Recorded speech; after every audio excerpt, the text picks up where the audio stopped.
Hola, web builders! Want to create flexible, mobile-friendly layouts in Gutenberg? Let us introduce you to the Essential Blocks Flex container. In this video, we will quickly walk you through how to configure the Flex container in Gutenberg. Before getting started, make sure you have installed an activated Essential Blocks plugin on your WordPress website. Go to the Essential Blocks dashboard and then click on Blocks. Toggle to enable the Flex container. It is a completely free block. Now let's design a website using Flex container in Gutenberg. Open the page or post where you want to display your Flex container.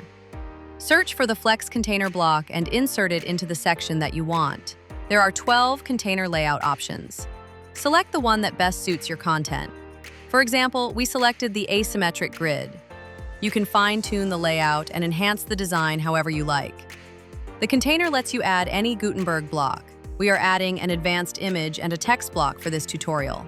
Then customize the container width, full, boxed, or custom, along with content width and minimum height.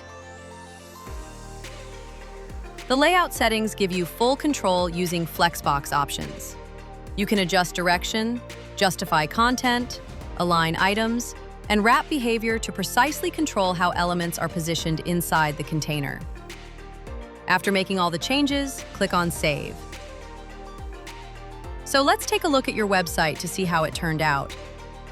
That is it! Your Flex container is ready.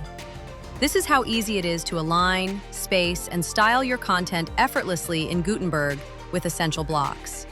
Do not forget to like and share the video and subscribe to our YouTube channel. Ciao!